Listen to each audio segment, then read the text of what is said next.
warm welcome to the program today. I'm Akaite Afia.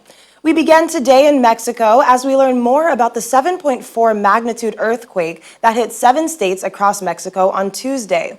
Governor of the state, Oaxaca, one of the states hit by the quake, says that at least 5 people were killed in the disaster. Meanwhile, residents had to be evacuated from their apartments in Mexico City on Tuesday. President Andrés Manuel López Obrador says there were no serious damages after the quake hit the southern Pacific coast, killing 4 people at least, buckling paved roads and cutting off isolated villages. He did say that 1 person had died in Huatulco on the Pacific coast of Oaxaca near the quake's epicenter. Hours later, the death toll from the quake rose to 5. Residents report the ground shaking under their feet, and some ended up with roofs over their heads. In the 75 minutes after the quake, 147 aftershocks have been recorded, the largest measuring 4.6 on the Richter scale.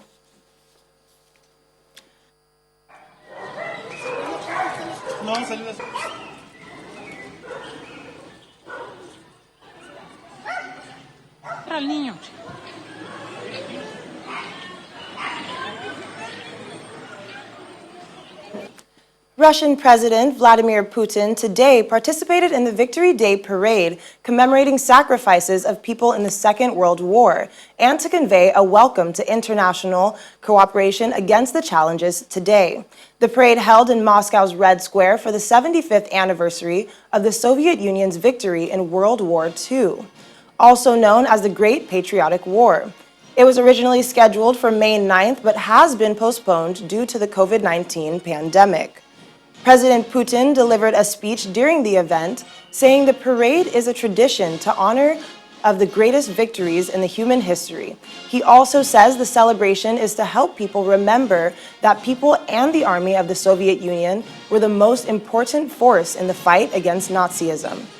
Putin said that Russia will never forget the contribution of allies on the path to victory and honor the brave fighters of all the states of the anti-Hitler coalition who fearlessly fought across Europe.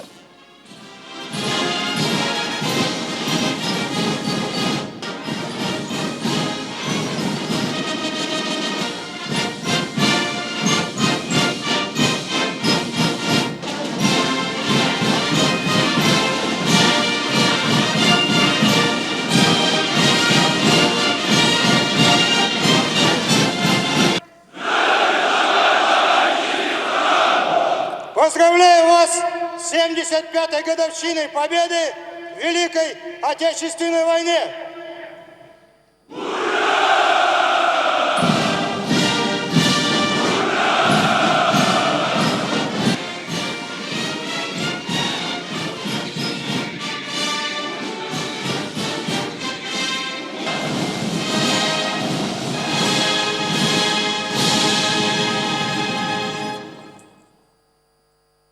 Товарищ Верховный Главнокомандующий Вооруженными силами Российской Федерации. So by now, you either have a copy of the tell-all written by former Trump senior official John Bolton, or you've at least heard of it. The book hit the stands yesterday, though it had already made its way into the hands of media organizations who have been analyzing its contents. Barnes & Noble's, one of the bookstores selling the book, has great expectations.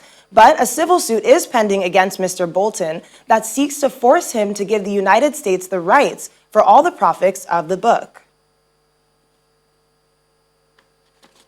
Well, let's talk to our Washington correspondent, Maria Bird. Maria, thanks for joining us today. Thank you for having me. So let's talk. The Trump administration initially tried to block the release of the book, but was clearly unsuccessful. Does this set a new precedent for free speech in regards to former White House staff? Yes, this definitely sets a new precedent. We all know that most individuals that work for any president are very loyal to the president, even until the end. I mean, we've seen some in the past, whether it's President Trump, whether it's President Nixon, but typically, even if there are things that go on that they don't agree with staffers, they oftentimes still stay loyal even after their tenure with that president. So this does definitely set a new precedence. But again, we always see when there's tumultuous times in history, oftentimes you will see some of this type of tension between former staffers and the president. But this book has come out at a time when the country is in major turmoil, and the president obviously is trying to find ways to keep his base from actually going to Biden. And so we're in a very heated race. And so this will definitely have some sort of an impact on the political culture of America. Well, so what has been the public response since the book was released yesterday?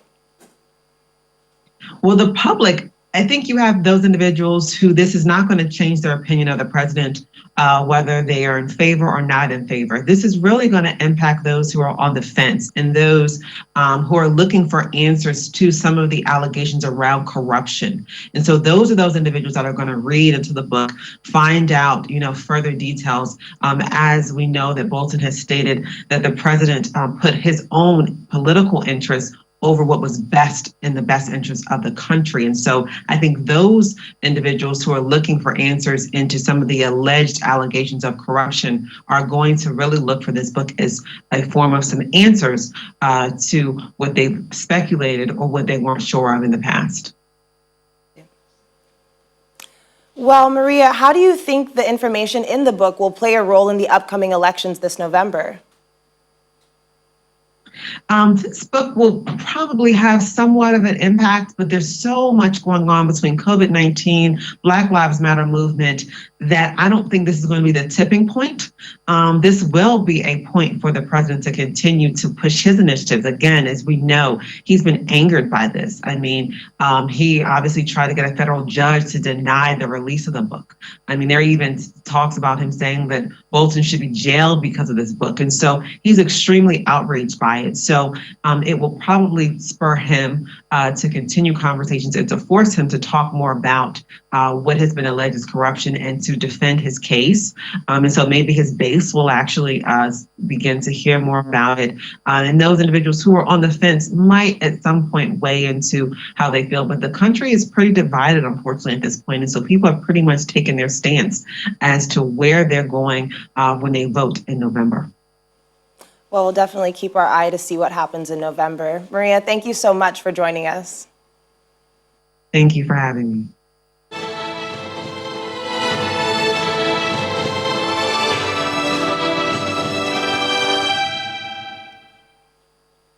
Latin America is firmly on the front burner when it comes to the coronavirus pandemic, with Brazil in the lead being the worst affected in the region.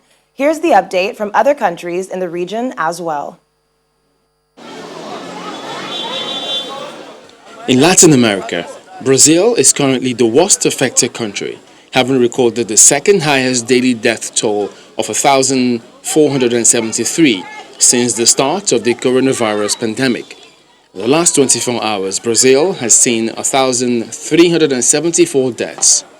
Brazil is the second worst affected country after the United States, with more than 1.1 million confirmed cases and a death toll of 52,645. Brazil President Bolsonaro has belittled the threat posed by the virus, and a federal judge recently ordered him to wear a mask when in public places. In Peru, more than 220 police officers have died from the coronavirus. The government believes the infections are attributed to officers enforcing quarantine measures in food markets and other public places. Peru has the second highest death toll in the region after Brazil at 8,404 with over 260,000 cases. In the Republic of Honduras, a doctor has described the country's president, Juan Orlando Hernandez, to be in a delicate condition after being hospitalized with COVID-19. He included that the president has had trouble breathing, and his wife, Ana Garcia, has also contracted the virus but is asymptomatic. Honduras has recorded nearly 14,000 cases and 405 deaths. We're going into the first phase 3 In the United States, top health officials, including Dr. Anthony Fauci, warn lawmakers of a disturbing surge in infections and calls for increased contact tracing. They further announced that the President Trump never instructed them to slow down testing and that the U.S. will be able to conduct 40 to 50 million tests per month by autumn. Meanwhile, EU ambassadors are discussing plans to reopen borders on July 1st, and the United States may be among countries not allowed in due to its high infection rates. In Austria, Chancellor Sebastian Kurz says the waiters will no longer be mandated to wear face masks from July 1st, but that everyone should hold on to their masks as they expect a resurgence and there could likely be a difficult situation in late autumn. This comes after opening the Australian-Italian border on June 16. The European country also plans to allow sports to resume. Austria currently has just over 17,000 cases with a death toll of 693.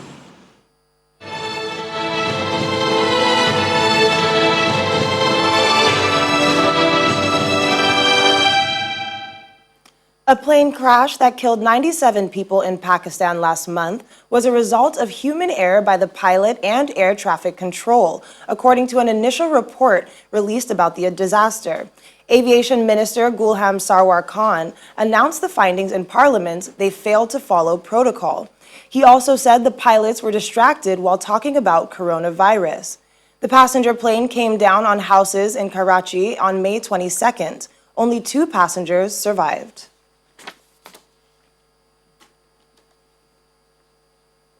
The VOA's Ayaz Gul is in Pakistan and talking to us today. Ayaz, thank you for joining us on the program today. My pleasure. So tell us, what are we learning from the report on the plane crash? Well, the first thing is that it was the first time in the history of Pakistan that such an investigative report has been made public, and it was presented to the parliament today, where it was established, according to the findings of the report, that both the pilots and the air traffic control on the ground, they did not follow the set procedures which are required or stated already according to the books for the landing of an aircraft. And that is what actually caused the accident or the crash. Well, will there be any repercussions for the aviation company whose plane was involved? And what really constituted human error in this situation?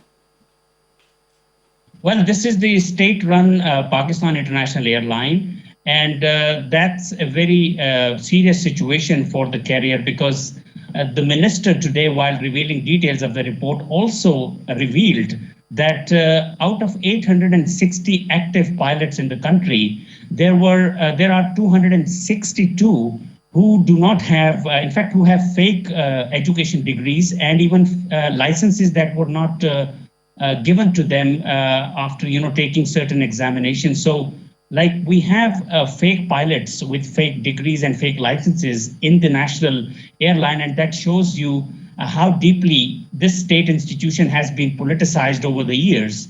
And this is like 30% of the pilots who have been flying these aircraft without authorized licenses. So that is actually the big deal in this finding in this report, that now the government has promised to look into it, and already dozens of these pilots who are supposed to be holding fake licenses have already been issued notices so that a proper investigation could be started against them.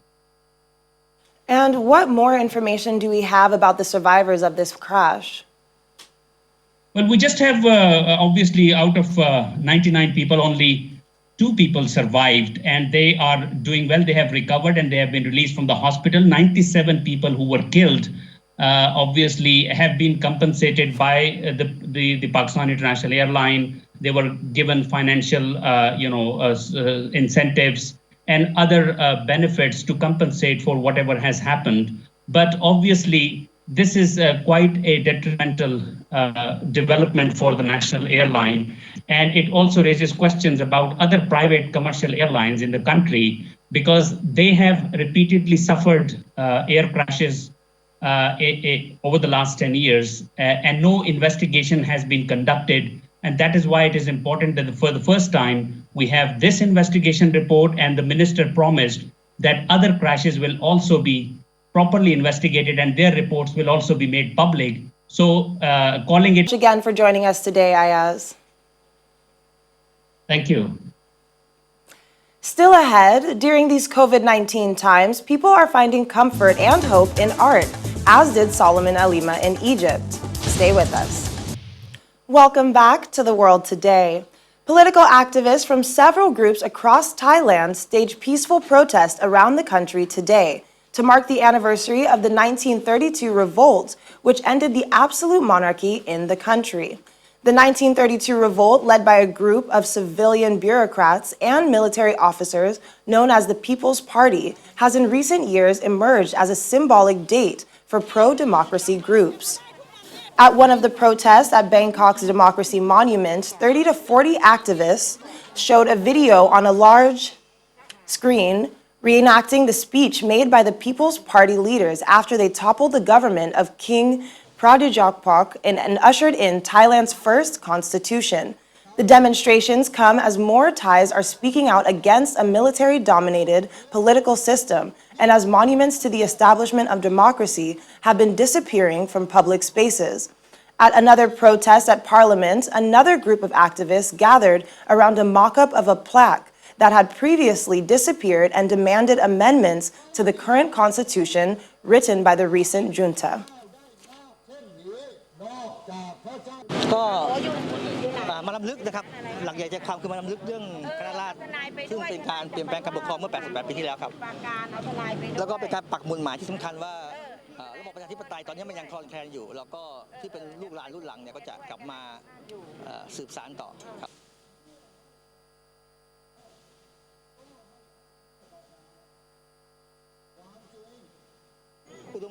A 31-year-old man, Mizakias Melafian, has once again appeared in court at Johannesburg Magistrates for the alleged murder of an 8-month pregnant lady earlier this month.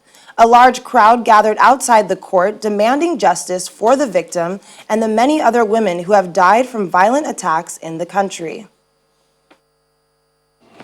28-year-old Serufatso Pule was stabbed to death and hung up a tree to die, along with her 8-month-old unborn baby, on the 5th of June this year. Today, 31-year-old Mzikaise Malepane appeared before the magistrate John Baloyi for a second time in connection with this time via camera. The restless crowd in court sometimes angered the magistrate. There's so much commotion, please keep quiet there. The session wasn't long and was soon adjourned for the accused to get legal representation. I vote for you to obtain services of a private attorney. You are in custody, no bail. You won't be brought here. We will be seeing you via AVR camera. Thank you.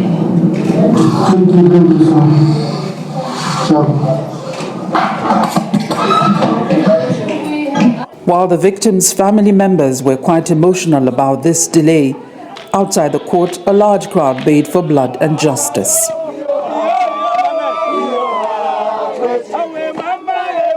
We want justice for Serufatso and her baby, but the way in which the judge acted, I really feel that he shouldn't have acted in that manner. I mean, last week Muzi did say he can't afford a lawyer. All of a sudden, he can afford a lawyer, and no questions were ever asked as to why he's all of a sudden being able to afford a lawyer.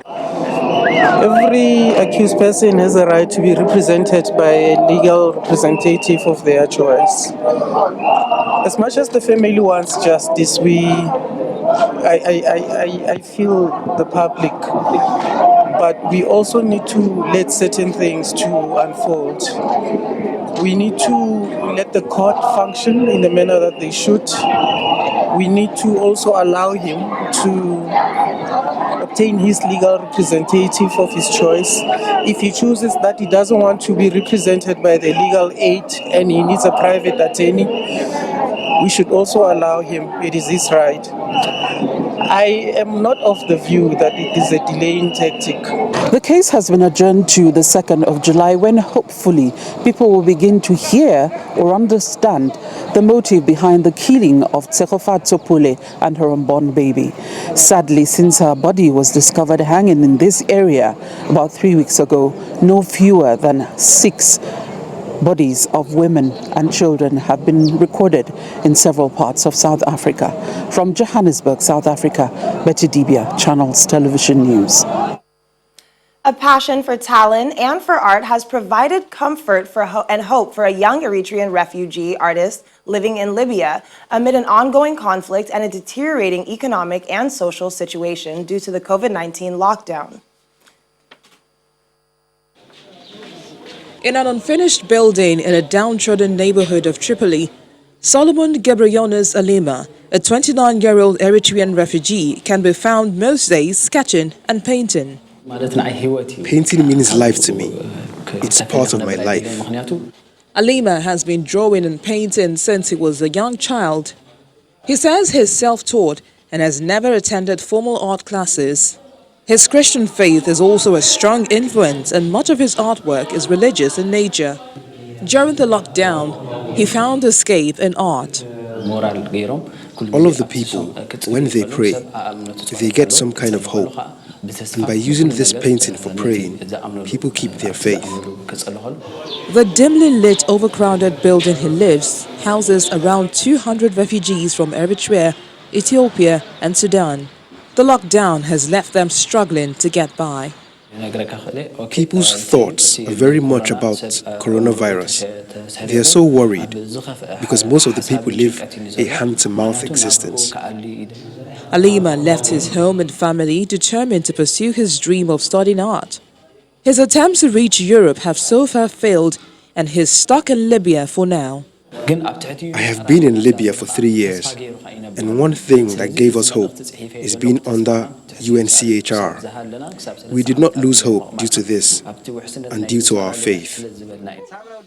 Libya has been under lockdown due to the COVID-19 pandemic since mid-March, preventing many refugees and migrants from earning money through daily labor. Well, it's always lovely to see that hope can still be found in the toughest of times. That's all for the world today. I'm Akaite Afia. Stay safe.